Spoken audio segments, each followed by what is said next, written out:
Welcome back to my channel. मेरा नाम है शिवम शुक्ला और आज हम पढ़ने वाले हैं चिकित्सा स्थान का चौथा चैप्टर जिसका नाम है रक्तपित्त। रक्तपित्त को हम मॉडर्न में हीमोरेज भी कहते हैं। ठीक है, अब रक्तपित्त को हम पढ़ेंगे कैसे। सबसे पहले इसका परिचय पढ़ेंगे, फिर परिभाषा, गति एवं द्वार, साध्यता असाध्यता, कारण निदान और इसका चिकित्सा पढ़ेंगे। चिकित्सा सबसे मेन है। ठीक है, अब रक्तपित्त है क्या। रक्तपित्त तो सबसे पहले रक्त प्लस पित्त से रक्तपित्त बना है। इसमें जो रक्त है वो दूष्य है और जो पित्त है वो दोष है।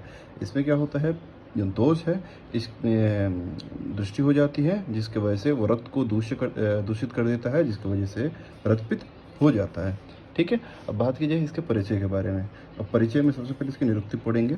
निरुक्ति में एक छोटा सा श्लोक है, रक्तम च पित्तम च इति रक्तपित्त। ठीक है, जिसका अर्थ होता है अर्थात पित्तवर्धक निधानों से प्रकोपित पित्त रक्त के साथ मिलता है और रक्त को दूषित कर देता है। ठीक है, और दूषित करने के बाद वही शरीर के जितने भी द्वार है उनके द्वारा ये बाहर निकलता है। ठीक है, पित्त के साथ रक्त मिलने से, पित्त के द्वारा रक्त को दूषित किए जाने से, गंध एवं वर्ण से रक्त तथा पित्त की समानता होने के कारण इसे रक्तपित्त कहता है।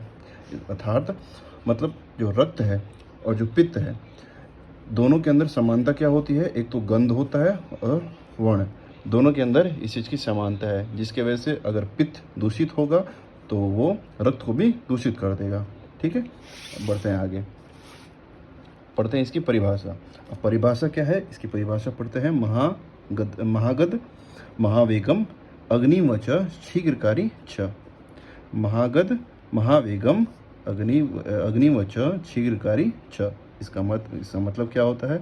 सबसे पहले तो ये महागद में आते हैं, जो अष्ट महागद बताए गए हैं अपने चरक में उसके अंदर आते हैं। ठीक है, अब महावेगम इसके वेग बहुत ज़्यादा आते हैं। ठीक है, अग्निवच मतलब इनके अग्नि की दृष्टि होती है, मतलब अग्नि इनके अंदर ज़्यादा होता है।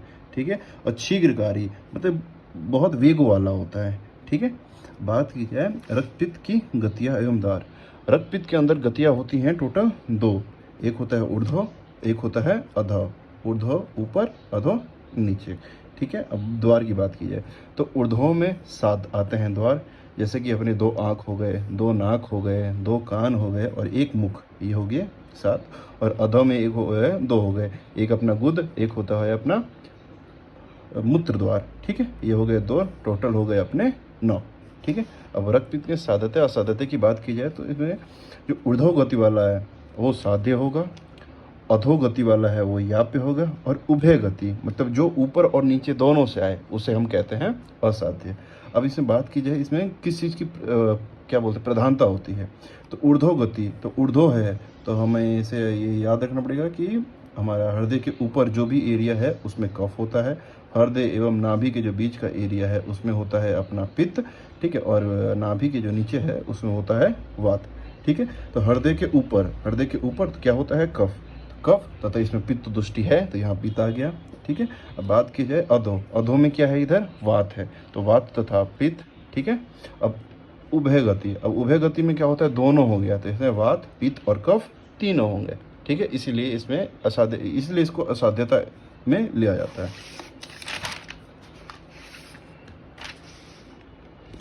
जो रक्तपित्त 1 दोष से दूषित हो उसे हम साध्य कहेंगे, जो रक्तपित्त 2 दोष से दूषित हो उसे हम याप्य कहते हैं, और जो तीनों से दूषित हो उसे हम असाध्य कहते हैं। ठीक है, बात की जाए कारण एवं निदानों के बारे में।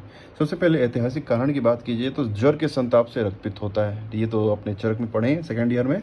ठीक है, अब इसके विशेष कारण क्या है। अब ऊर्ध्व रक्तपित्त कैसे होता है, जैसे कि अगर स्निग्ध और उष्ण आहार विहार करेंगे और उसका अन्नपान करेंगे तो ऊर्ध्व रक्तपित्त होगा, मतलब गर्म पानी के बाद ठंडा पानी पीना या फिर ठंडे पानी के बाद तुरंत गर्म पानी पीना, उससे हमें ऊर्ध्व रक्तपित्त हो सकता है। ठीक है, अब अधो रक्तपित्त रुक्ष तथा उष्ण आहार विहार एवं अन्नपान। ठीक है, ये हो गया अधोगति। अब इसकी चिकित्सा क्या की जाए, तो चिकित्सा सबसे पहले इसमें भी हम सबसे पहले कहते हैं लंघन अपने ज्वर में भी सबसे पहले लंघन ही करते हैं।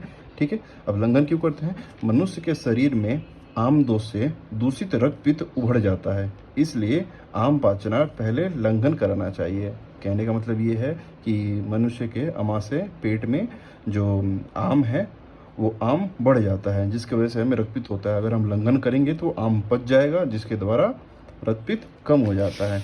अब हम लंघन की बात करते हैं तर्पण। तर्पण में हम 3 चीज़ से तर्पण करते हैं। तो सबसे पहले हमें ऐसे याद रखने हैं ना, KAL, काल। अब काल से हमें तर्पण किससे करना है? खरजुरादि तर्पण से। ठीक है, A से हो गया अम्ल तर्पण और L से हो गया लाजा तर्पण। ठीक है, अब दोष अनुसार पथ्य अपथ्य क्या देंगे? तो जो रक्तपित्त कफ दोष से संबंध में हो उसमें हम यूस और साग देंगे। अब कफ दोष है तो मतलब ऊर्ध्व वाला, ऊर्ध्व वाले में हम क्या देंगे? यूस और साग। और जो रक्तपित्त वात दोष से संबंध में है मतलब अधो वाला, नीचे वाला, उसमें हम देंगे मांस रस। जो इच्छा करे मांस रस वो हम पेशेंट को देंगे। ठीक है, अब इसे पेया क्या पिलाया जाता है? पेया हम याद करेंगे CPU से याद करेंगे। C से हो गया चंदनादि पेया, P से हो गया पियांगो आदि पेया और U से हो गया उसीरादि पेया। ठीक है, अब ऊर्ध्व में हम क्या कराते हैं? विरेचन। ठीक है, अब ऊपर वाली बीमारी है तो उसको हम विरेचन के कराएंगे और जो नीचे वाली जो भी रक्तपित्त है उसको हम वमन के द्वारा कराएंगे। और सबसे इसमें मेन आता है इसमें औषधीय योग। औषधीय योग हमें याद करनी पड़ेगी। अब ये याद कैसे होंगे? ये याद होंगे रक्तपित्त 508। ठीक है, अब रक्तपित्त 508 जैसे रक्तपित्त है तो इसके 2 याद हो जाएंगे, रक्तपित्त नाशक योग, रक्तपित्त नाशक रक्त। ये याद होंगे। 5 से हो गए पंचमूल घृत। ठीक है, 100 से हो गया शतावरी घृत और 8 से हो गया आठरूस्कादि क्वाथ। ठीक है, ये हो गया हमारा रक्तपित्त। मेरा नाम है शिवम शुक्ला। Thank you.